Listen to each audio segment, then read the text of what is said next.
like Jimmy Cricket.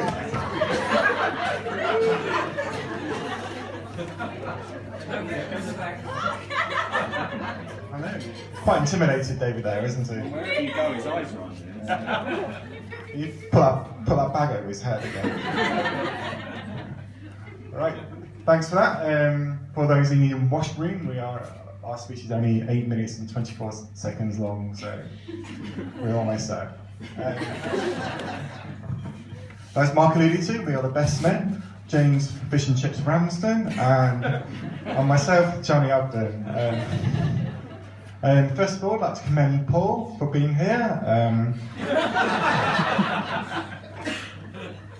So most of us, it's a relatively simple task to get to a place on time and wear the right attire for an occasion. But Paul has struggled with that a bit.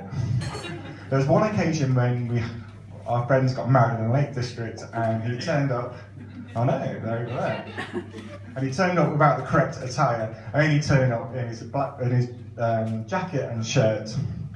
So he had to beg, steal, and borrow, and he ended up turning up, rocking in his jacket, his shirt, and Kate's floral dress. You can imagine what that looked like at the time. Secondly, there was also an occasion when we went on a long weekend away to Dublin, and as you probably know, it's only about a 15-minute journey. And we managed to convince him that there was a 3-hour time difference. So the whole weekend he was looking very perplexed, more than he normally looks. So if you want to know why there's two best men today, it's because the magnitude of the gig to look after this guy.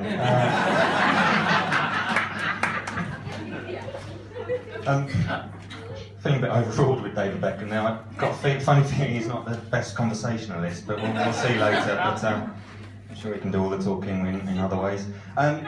Before we get into the formal proceedings, I should say, we've said it already this evening, but I should iterate that Kate's looking absolutely beautiful today, don't you think? Yeah? Always gets a cheer. Absolutely beautiful, Kate. See you all the time looking like it anyway. I should also mention, you might be able to see them under there. There's some lovely shoes. I think you may well have heard about them. If not, Kate will tell you who they're from. Where? Oh, is it rubbed off? Yeah, it was supposed to say wifey for lifey. There you go. Not quite Boys to Men, but still. Also, they're not speaking this evening, but on behalf of the bridesmaids, I'd like to thank Paul for his kind comments. You do indeed look beautiful. I should say this is probably the last time you'd be able to compliment a woman in front of your wife, I think, so I hope you enjoyed that one.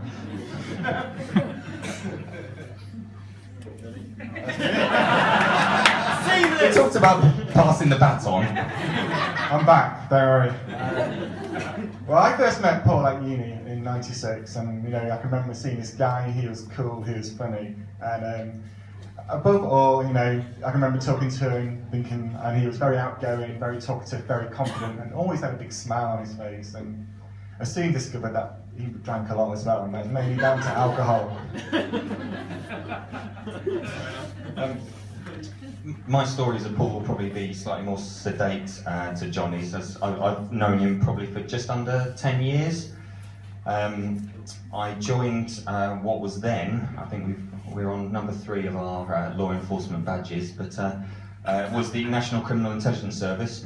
Like a true professional, I immediately sought out the work football team. Got my priorities straight. Paul's one of the contacts there. He's always likes to lend a hand in organising football matches and what have you.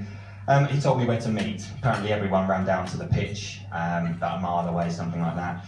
I got down there and promptly realised that he was the only one who did run down. Everyone else decided to walk, smoke and take their time. I think he latched on to me there as someone who might be able to join him, but unfortunately after about 5 minutes of trying to keep up with Paul, I realised he clearly had a different fitness regime to most people. Although I would say that might have been to offset the 7 pints of Sagres, copious olives and peanuts out of a Glenfiddich tin at the local bar. Classy establishment. So yeah, you could say I bought into the friendship from then on. It was set for life. Okay, before Paul met Kate, he lived in multiple abodes in South London. His former housemates remember him well, and here are some of their fondest memories of him. On more than one occasion, we would come home to a smoke-filled kitchen after Paul had left the iron on. So if any of you guys still struggling for a wedding present, just buy them an iron because they'll go through an unearthly amount of irons, okay? We would often come home to find Paul had left his keys in the outside of the door. So if any of you guys find your wedding present in a cash converters, don't take it too much to heart, because... and he never got the concept of residence parking and space allocation, leading to his car to be impounded 3 times at a cost of £250 to get rid of it. He's learned his lesson. I think he's learned his lesson. That's what Kate's trying to say. So you know, that's just plain. But joking aside, you know, when we left uni, our friendship grew even stronger. You know, we used to go on holiday together, and it just became, our friendship got even stronger and stronger. We used to drink like we still had 10 hours a night, 10 hours a week lectures, and we used to dabble with the local cuisines. But I'm sure when Kate came along, Ian and Carol was the most relieved people there were.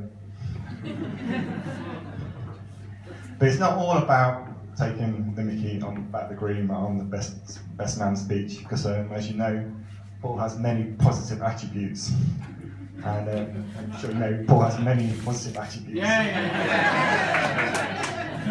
And there's one attribute that kind of shines the strongest, and we all look at him and we think, wow, that's pretty cool. Some of you know what I'm on about, but we are, you've probably guessed it now, we are talking about his massive love of sport, ladies and gentlemen.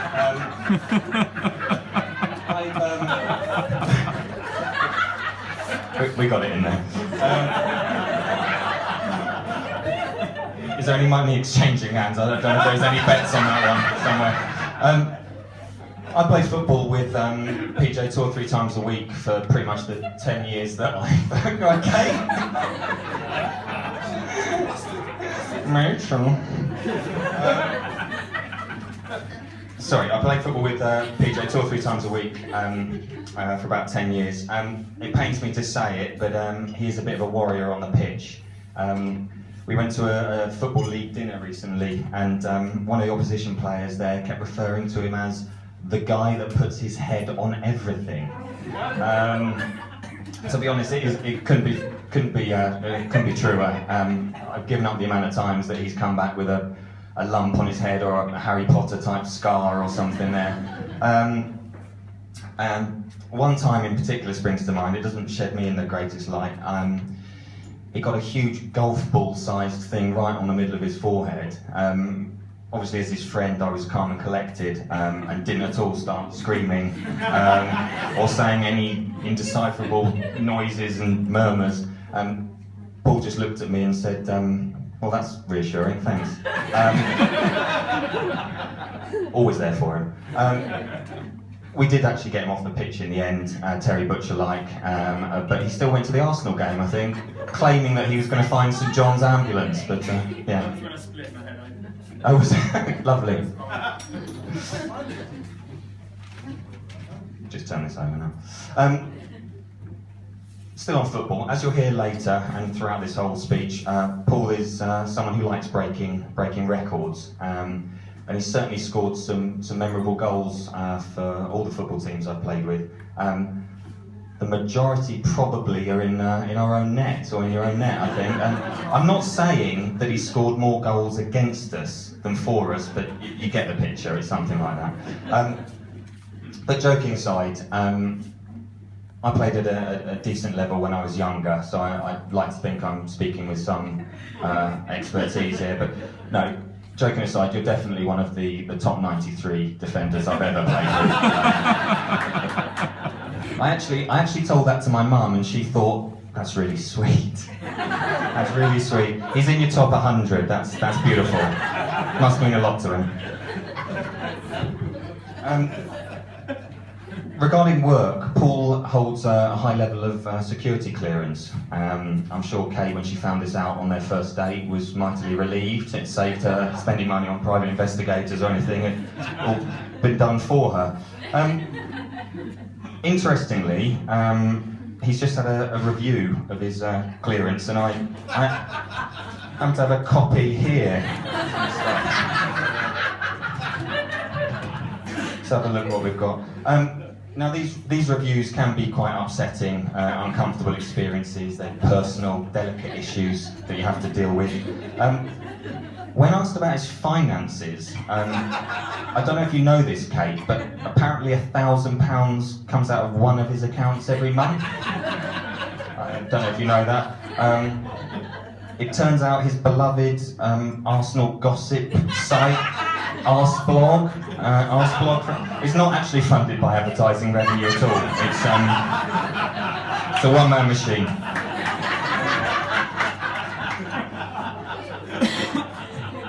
Unfortunately, though, there are some sad moments in here. One that Paul, I know, felt very sad about recently was the loss of one of his boxes at the safety deposit vault in London's Hatton Garden. Now, most of these boxes contain cash and jewellery, but unfortunately, it was the loss of other valuables that Paul felt so great.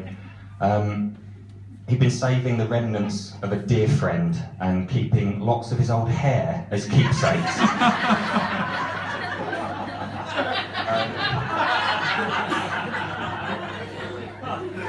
For those of you that know, 72 out of 900 boxes were opened. I don't think we need to ask why. They clearly found the antiques they were looking for. Moving away from Paul's vetting, most of you will know he's a very keen distance runner. I thought I was pretty decent until I met you, Paul. But I do know your secret, and I'm working on it. It's curry. The hotter the better.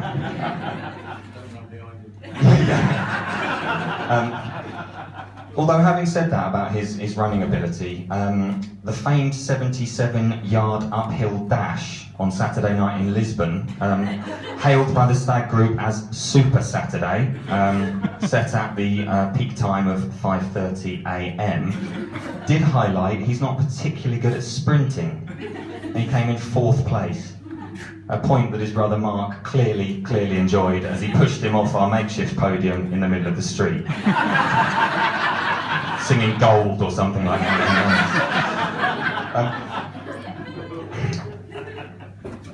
Last point on the running for me, back in the confidence of his distance running, he's recently done a personal best. He went for a run with Kate in Richmond Park, one of the park runs.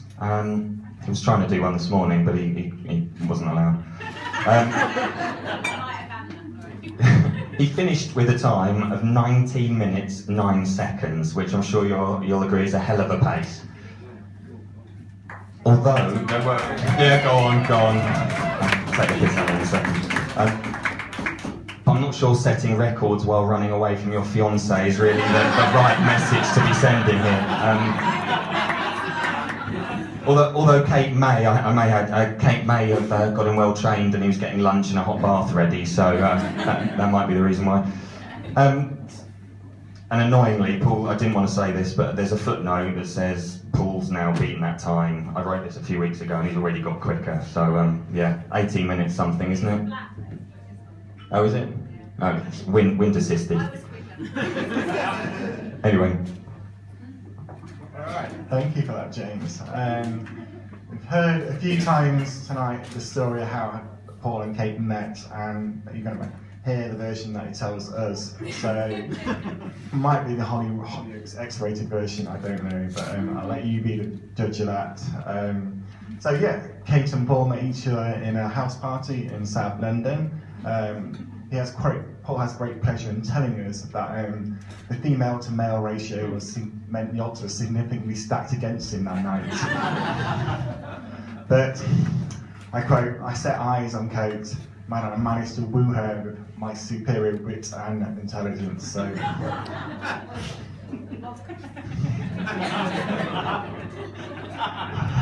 But secretly, I think Kate just succumbed to his infamous vice-like verbal diarrhea exhibits once he had a few beers. I'm sure we've all been on the end of that, haven't we? Despite this, Kate decided to meet him again, and as weeks turned into months, it was clear that they became a great couple together. You could tell this because Kate, you know, she's a cool kid, she's good looking, and it's good company to be with, and well, Paul, he was just single at the time.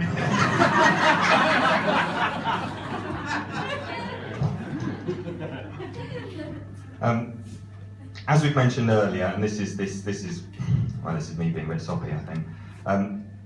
Paul does give 100% to everything that he takes on in the time I've known him. I don't know what it was like before that. Whether it be work, family, friendship, football, running, he very rarely puts himself first. He's one of the most thoughtful and caring men that I know, and I count myself lucky as having him as such a good friend. They'll know this already, but Ian and Carol have raised a fantastically good, if not annoyingly fast, man. And if he gives this marriage with Kate anywhere near the care and attention that I've seen him give anything that he touches, then they'll have a wonderful life together.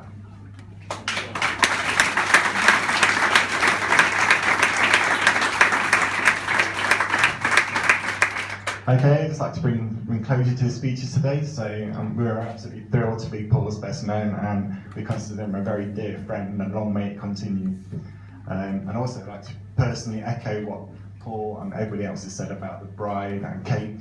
She's looked absolutely brilliant today and absolutely gorgeous, and obviously the bridesmaids as well. You've actually looked brilliant as well.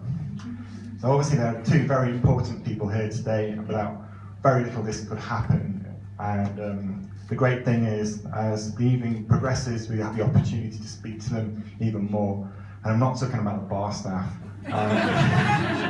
So please be upstanding and join us for our toast.